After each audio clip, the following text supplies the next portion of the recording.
Question number 13 है हमारा। A round table cover has 6 equal designs as shown in figure.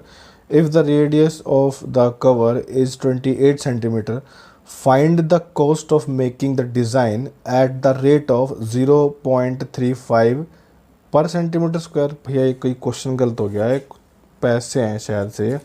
कोई नहीं, book में देखते हैं, फिगर भी चेक कर लेते हैं इसकी। हाँ, तो ये रुपीज़ ही है भाई। ठीक है, तो ये है रुपीज़ पर। ठीक है, तो मतलब 35 पैसे लगते हैं। 0.35 पैसे का मतलब क्या है। और इसकी फ़िगर देख लेते हैं एक बार हम। तो इसकी फ़िगर ये दी हुई है हमें ऐसी। ठीक है, ये फिगर दी हुई है इसकी। तो देखो इस क्वेश्चन में ना ज़रा ध्यान से देखना, ये हेक्सागन तो बना हुआ है। देखो 1 2 3 4 5 6। तो इसको यहाँ से अगर ऐसे ऐसे डिवाइड करेंगे, ठीक है, फिगर बना के देखेंगे, तो सेंटर एंगल इसका 60 डिग्री आने वाला है। ठीक है, वो मैं बताता हूँ कैसे।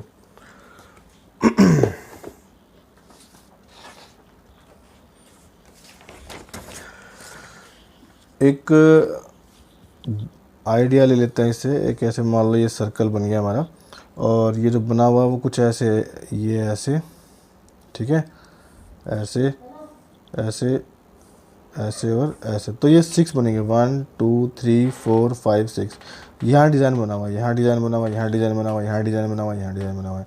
सेंटर नहीं पता, लेकिन इसने बोला कि ये ऐसे पता लगा लो। ठीक है, तो इसका सिंपल क्या है ना, हम ऐसे कर सकते हैं इसको कि ये जो हमारा सेक्टर बनेगा ना, इस सेक्टर में से इस ट्रायंगल का एरिया माइनस कर देंगे, ये वाला जो ट्रायंगल बनने वाला है, तो डिज़ाइन का एरिया निकल जाएगा। और ऐसे कितने डिज़ाइन है, 6 डिज़ाइन है, तो 6 से मल्टीप्लाई कर देंगे, सिंपली ये क्वेश्चन सॉल्व हो जाएगा हमारा। तो बस ऐसे ही करने वाले हैं इसको। ठीक है, तो सबसे पहले लेकिन हमारी इसमें प्रॉब्लम क्या है कि ये तो हमें दे रखा है, ये कितना है वो हमें दे रखा है 28 सेंटीमीटर, रेडियस हमें गिवन है, लेकिन ये थीटा नहीं दिया। तो थीटा हम निकाल लेंगे अपने आप से। ठीक है, तो देखो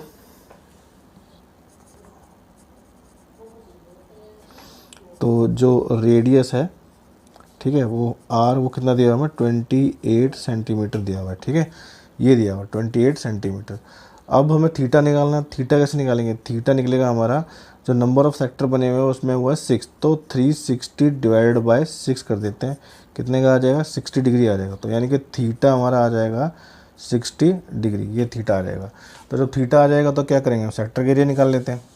ठीक, हाँ, और एक बात, वो क्योंकि उसमें एंगल, सेंटर एंगल 60 डिग्री बन रहा है, तो जो ट्रायंगल फॉर्म होगा वो इक्विलेटरल ट्रायंगल फॉर्म होगा। ठीक है, तो अब ये देखते हैं, यहाँ पर इसका नाम हम दे के निकाल लेंगे बाद में।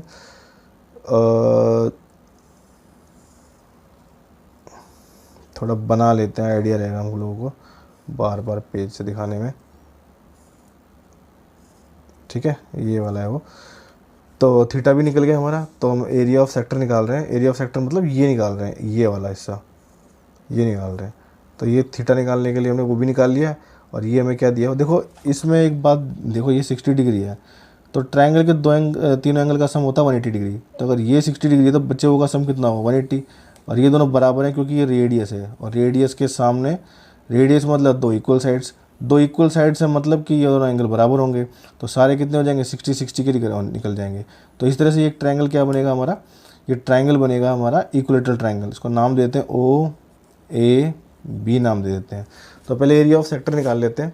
ठीक है, एरिया ऑफ सेक्टर क्या होता है, थीटा बाय 360 इंटू में पाई आर स्क्वायर। तो पाई की वैल्यू दी नहीं है, तो 22/7 रख सकते हैं हम।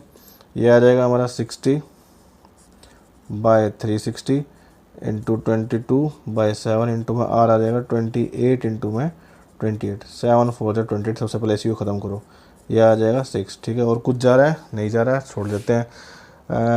3 पे जा रहा है और ये 2 पे जा रहा है।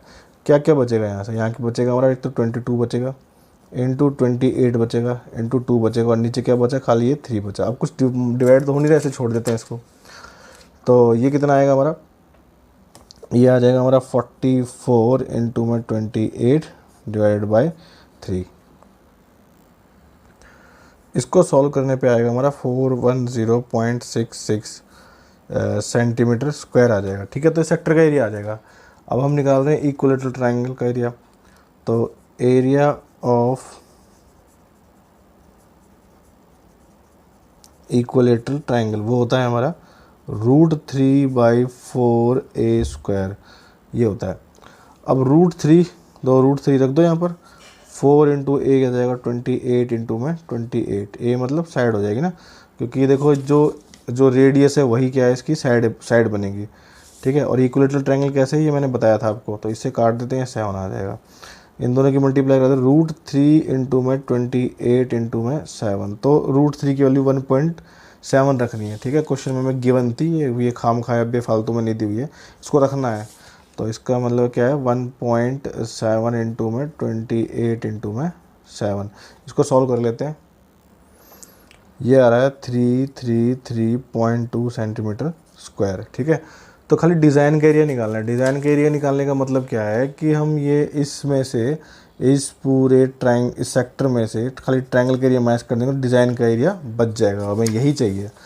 तो हम क्या निकालेंगे, एरिया ऑफ डिज़ाइन, और वो आएगा हमारा 410.66 माइनस 33.2, तो निकाल लेते हैं, इसको आंसर आ जाएगा।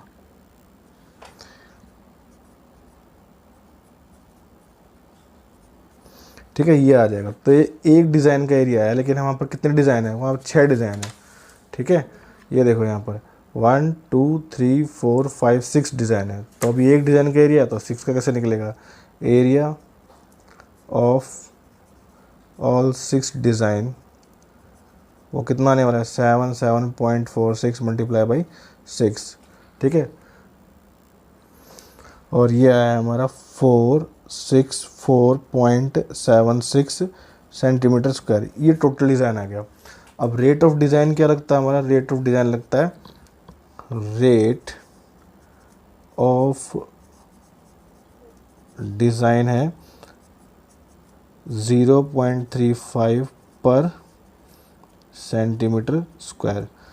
तो ये रहा एरिया और ये रहा रेट, तो कॉस्ट निकाल लेते हैं। कॉस्ट ऑफ डिज़ाइन ये होएगा हमारा 464.76 मल्टीप्लाई बाई 0.35, ठीक है।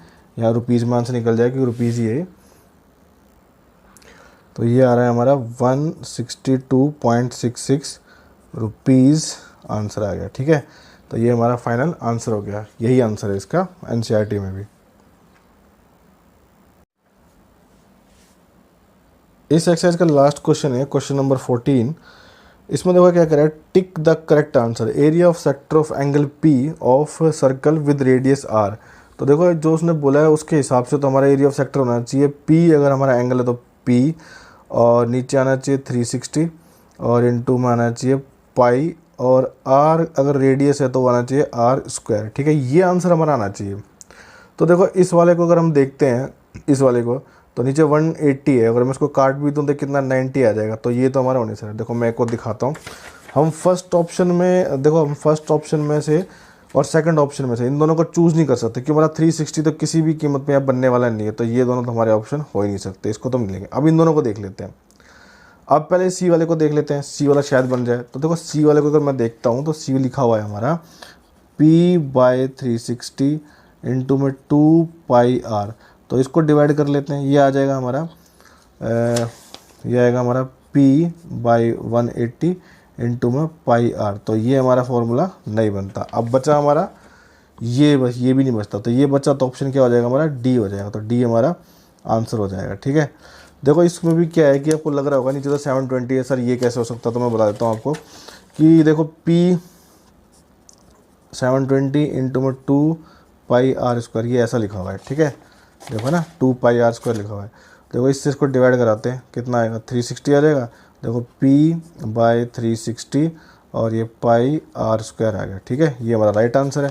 देखो हमने यही ढूंढा था, ये बिल्कुल सेम यही है, ये बन रहा है, देखो यही बन रहा है, ठीक है। इसलिए डी हमारा आंसर है।